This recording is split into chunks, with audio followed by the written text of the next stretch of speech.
आज हमारे हाथ एक बहुत ही दिलचस्प दस्तावेज लगा है। हाँ। ये मौलाना मौदूदी के लेखन को एक बिल्कुल अलग ही नजरिए से देखता है। ये कोई मामूली विश्लेषण नहीं है, बल्कि एक बहुत बड़ा दावा करता है। ये कहता है कि मौदूदी ने इस्लाम के पूरे दर्शन को, उसकी रूह को एक राजनीतिक विचारधारा में तब्दील कर दिया। बिल्कुल। और ये सिर्फ ये नहीं कहता कि उन्होंने इस्लाम के राजनीतिक पहलुओं पर जोर दिया। अच्छा। लेखक का तर्क इससे कहीं ज्यादा गहरा है। वो एक बड़ी दिलचस्प मिसाल देती हैं। क्या मिसाल है? सोचिए, एक ऐसे इंसान के बारे में जिसकी जिंदगी का एक ही मकसद है पैसा कमाना। ठीक है। अब उसके लिए परिवार, दोस्त, नैतिकता, यहाँ तक कि धर्म भी सब कुछ ज्यादा पैसा बनाने का एक जरिया बन जाता है। मतलब हर चीज की कीमत इसी बात से तय होती है कि वो उसे अमीर बनाने में कितनी मदद करती है। एकदम सही। अच्छा, तो इस विश्लेषण के मुताबिक मौदूदी के विचारों में राजनीति वही जगह ले लेती है जो उस आदमी की जिंदगी में पैसे की है। बिल्कुल। यानी हर धार्मिक अवधारणा, हर अमल, हर विश्वास का अंतिम लक्ष्य राजनीतिक सत्ता हासिल करना बन जाता है। एकदम सही। और आज हम इसी बात की गहराई में उतरेंगे।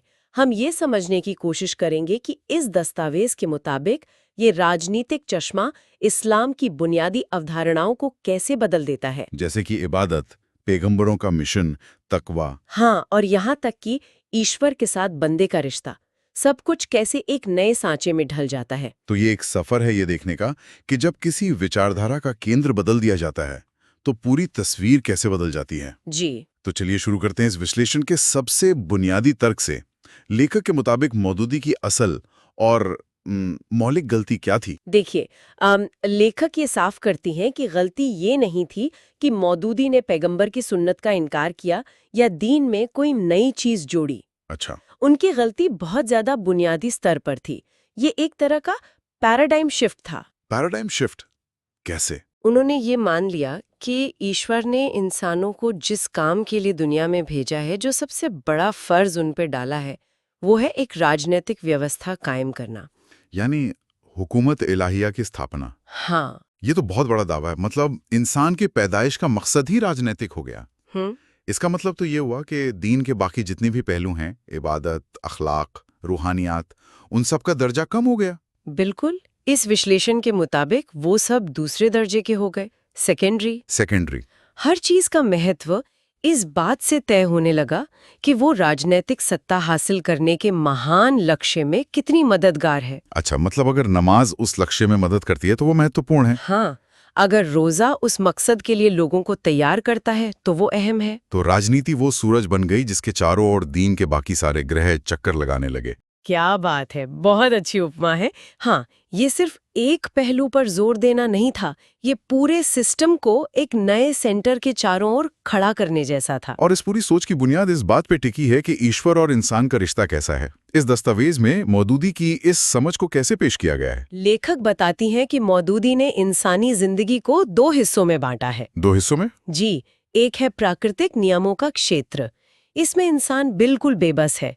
हमारा दिल कैसे धड़केगा, खून कैसे बहेगा, हम सांस कैसे लेंगे, हाँ, इन सब पर हमारा कोई कंट्रोल नहीं है। बिल्कुल। इस दायरे में हम, पेड़ पौधे और जानवर, सब के सब ईश्वर के कानून के पूरी तरह पाबंद है। ठीक है, ये तो समझ आता है। और दूसरा क्षेत्र जाहिर है हमारी मर्जी का, यानी फ्री विल का होगा। सही पकड़ा। दूसरा क्षेत्र है इच्छा स्वातंत्र्य का, जहां हमें चुनने की आजादी है। हम सच बोलें या झूठ, इंसाफ करें या जुल्म। और असली इम्तिहान इसी दूसरे क्षेत्र में है। सही कहा। मौदूदी के मुताबिक असली इम्तिहान इसी में है। और यहाँ भी इंसान से यही उम्मीद की जाती है कि वो अपनी मर्जी को पूरी तरह से ईश्वर के सामने झुका दे। क्यों? क्योंकि जमीन और आसमान का असली बादशाह सिर्फ ईश्वर है, इसलिए कानून बनाने का हक भी सिर्फ उसी को है। और इसी के लिए शरीयत का रास्ता दिखाया गया। जी, ईश्वर ने इस दूसरे क्षेत्र के लिए शरीयत के रूप में एक पूरी गाइड बुक दी है, जो हमारे विश्वास से लेकर समाज और राजनीति तक हर मामले में हमारी रहनुमाई करता है। तो एक सच्चे इंसान का काम सिर्फ ईश्वर को बनाने वाला मानना नहीं है, बल्कि उसे अपना बादशाह और कानून बनाने वाला भी मानना है। एकदम सही। तो फिर इस नजरिए से विद्रोह या बगावत क्या हुई? ये शब्द सुनने में बहुत सख्त लगता है।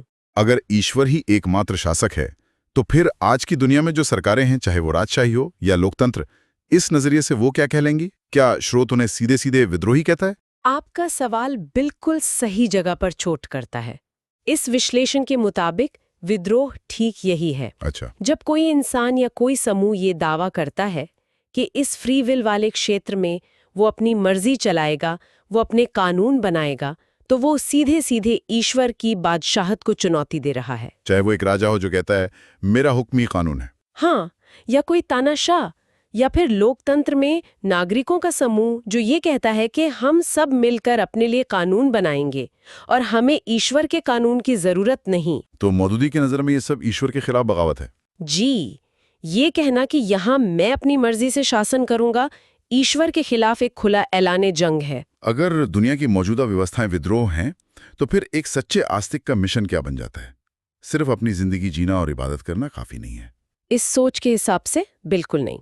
मिशन बहुत बड़ा और बहुत ज्यादा सक्रिय हो जाता है। और वो क्या है? दैवत्व को मिटा देना।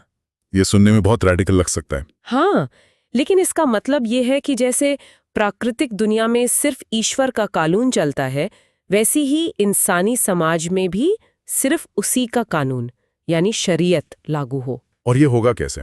इस दस्तावेज में मौदूदी की किताब तहरीक-ए-इस्लामिया की अखलाकी बुनियादें का जिक्र है। उसमें क्या कहा गया है? उस किताब का हवाला देते हुए लेखक बताती हैं कि इस संघर्ष का अंतिम मकसद राजनीतिक नेतृत्व में बदलाव लाना है। नेतृत्व में बदलाव? यानी मौजूदा विद्रोही नेतृत्व को हटाकर एक पवित्र नेतृत्व यानी इमामत सालेह कायम करना। और ये काम पहले तो दावत और तबलीग से होगा, मतलब उपदेश और शिक्षा से? हाँ, पहले तो उसी के जरिए होना चाहिए। और अगर उससे बात ना बने, अगर मौजूदा हुकूमतें अपनी सत्ता छोड़ने को तैयार ना हो, यहीं पर मामला और संगीन हो जाता है। लेखक बताती हैं कि मौदूदी का मानना था कि अगर ये अवैध शासक शांतिपूर्ण तरीके से सत्ता हस्तांतरण में बाधा डालते हैं तो फिर एक सच्चे आस्तिक के पास ताकत का इस्तेमाल करने यानी युद्ध करने के सिवा कोई चारा नहीं बचता। मतलब ये जरूरी हो जाता है ताकि रास्ते की रुकावटों को हटाकर ईश्वरीय सरकार की स्थापना का रास्ता साफ किया जा सके। जी बिल्कुल। तो अगर मकसद ही राजनीतिक सत्ता हासिल करना है, तो इसका असर तो इबादत और दीन की रोजमर्रा की चीजों पर भी पड़ता होगा। हाँ, मुझे सबसे ज्यादा हैरानी इसी बात को लेकर हो रही है। क्या स्रोत इस बारे में कुछ बताता है? बिल्कुल, और यहीं से ये विश्लेषण सच में बहुत दिलचस्प हो जाता है। कैसे? ये राजनीतिक लक्ष्य इस्लाम की हर एक बुनियादी अवधारणा का मतलब बदल देता है। चलिए दीन शब्द से ही शुरू करते हैं। अच्छा। आमतौर पर हम दीन का मतलब धर्म या वे ऑफ लाइफ समझते हैं। हाँ, लेकिन दीन को स्टेट या राज्य कहना तो इसके मायने को बहुत छोटा कर देना नहीं हुआ? ये तो एक बहुत बड़ी छलांग है। यही तो इस व्याख्या की खासियत है। लेखक के मुताबिक मौदूदी के लेखन में दीन का मतलब लगभग राज्य या एक व्यवस्था, एक सिस्टम बन जाता है। एक सिस्टम? हाँ, दीन हक यानी सच्चा धर्म का मतलब ये नहीं कि आप व्यक्तिगत रूप से अच्छे इंसान हैं, बल्कि इसका मतलब है एक ऐसी व्यवस्था जहां इंसान अपने अहंकार और दूसरे इंसानों की गुलामी को छोड़कर सिर्फ एक ईश्वर की सत्ता को स्वीकार करे। तो दीन एक व्यक्तिगत विश्वास से ज्यादा एक राजनीतिक हकीकत बन जाता है। बिल्कुल। ये वाकई हैरान करने वाला है। तो फिर इस लॉजिक से पैगंबरों का मिशन क्या था? यानी पैगंबरों को सोशल रिफॉर्मर्स या आध्यात्मिक गुरुओं की तरह नहीं, बल्कि पॉलिटिकल रेवोल्यूशनरीज की तरह देखा जा रहा है। आपने बिल्कुल सही नब्ज पकड़ी है। इस राजनीतिक व्याख्या के अनुसार पैगंबरों का सबसे बड़ा मकसद इस दुनिया में एक ईश्वरीय सरकार, एक डिवाइन गवर्नमेंट कायम करना था। एक डिवाइन गवर्नमेंट? लेखक मौदूदी को ही उद्धृत करती हैं कि पैगंबरों का मिशन एक सियासी इनकलाब यानी पॉलिटिकल रेवोल्यूशन लाना था। अच्छा। वो सिर्फ दिलों को बदलने नहीं आए थे, वो निजाम को बदलने आए थे। वो इस बात से संतुष्ट नहीं थे कि लोग अपनी निजी जिंदगी में तो अच्छे बन जाएं, लेकिन देश और समाज के मामले अपनी मर्जी से चलाएं। उनका असली लक्ष्य सत्ता पर कब्जा करना था। इस व्याख्या के अनुसार हाँ। और अगर पैगंबर एक रेवोल्यूशनरी लीडर हैं, तो फिर उनके फॉलोअर्स यानी इस्लामी समुदाय क्या हुआ? उनकी सेना या कोई संगठन? ये एक राजनीतिक दल बन जाता है। एक राजनीतिक दल? हाँ, लेखक मौदूदी का हवाला देती हैं जो इसे हिजबुल्लाह यानी ईश्वर की party, the party of God कहते हैं। Party of God? ये कोई आम धार्मिक जमात नहीं है, ये एक अंतर्राष्ट्रीय क्रांतिकारी पार्टी है जिसका मकसद दुनिया की तमाम गैर इस्लामी व्यवस्थाओं को उखाड़ फेंकना और सरकार की बागडोर अपने हाथ में लेना है, ताकि वो अच्छाई को स्थापित कर सके और बुराई को मिटा सके। जी। एक मिनट, तो इसका मतलब ये हुआ कि नमाज या रोजा जिन्हें हमेशा से बहुत ही निजी और आध्यात्मिक कर्म माना गया है, हाँ बिल्कुल, वो भी इस नजरिए से एक राजनीतिक ट्रेनिंग बन जाते हैं। ये तो पूरी बुनियाद ही बदल देता है। बिल्कुल, और यही इस विश्लेषण का सबसे चौंकाने वाला पहलू है। लेखक के अनुसार ये इबादतें सिर्फ रस्में नहीं रह जाती, तो क्या बन जाती हैं? ये उस महान राजनीतिक मकसद के लिए एक ट्रेनिंग प्रोग्राम बन जाती हैं। मकसद क्या? मकसद है इंसानों की हुकूमत को मिटाकर ईश्वर की हुकूमत कायम करना, और इस मकसद के लिए अपनी जान माल समेत सब कुछ कुर्बान करने के लिए तैयार रहने का नाम ही जिहाद है। और नमाज, रोजा, ज़कात और हज, ये सब उसी बड़ी लड़ाई की तैयारी है। तो फिर जो हम दिन में 5 बार जमात के साथ नमाज पढ़ते हैं, उसका भी कोई गहरा राजनीतिक मतलब है इस व्याख्या में? निश्चित रूप से। लेखक बताती हैं कि इस नजरिए से दुनिया एक जंग का मैदान है, जहां ईश्वर के बागी गुटों ने कब्जा कर रखा है, और मुसलमानों को ये जिम्मेदारी दी गई है कि वो इन इंसानी कानूनों को मिटाएं। हाँ, और जाहिर है ये काम कोई अकेला इंसान नहीं कर सकता। इसके लिए एक अनुशासित समूह की जरूरत है। बिल्कुल। जमात के साथ नमाज ठीक यही काम करती है। ये उस सामाजिक व्यवस्था की नींव रखती है, उसे मजबूत करती है, और दिन में 5 बार उसे चलाकर देखती है, ताकि ये पूरी मशीन एक यूनिट की तरह काम करे और बड़े मकसद के लिए हमेशा तैयार रहे। एकदम सही। इस दस्तावेज में तक़वा यानी धर्मनिष्ठा और एहसान यानी आध्यात्मिक उत्कृष्टता की भी एक बहुत ही अनोखी व्याख्या का जिक्र है, जो सरकारी कर्मचारियों की मिसाल देकर समझाई गई है। वो क्या है? हाँ, ये मिसाल इस पूरी सोच को बहुत अच्छे से साफ कर देती है। मौदूदी ने समझाया कि सरकारी कर्मचारी 2 तरह के होते हैं। 2 तरह के? पहले वो जो अपना काम पूरी ईमानदारी और लगन से करते हैं, वो सारे नियमों का पालन करते हैं, वक्त पर आते जाते हैं और कोई गलत काम नहीं करते। ये तकवा वाले लोग हैं। ठीक है, तो तकवा वाले लोग हो गए जो रूल्स फॉलो करते हैं, ईमानदार कर्मचारी। तो फिर एहसान वाले कौन हुए? Super employees? एक तरह से कह सकते हैं।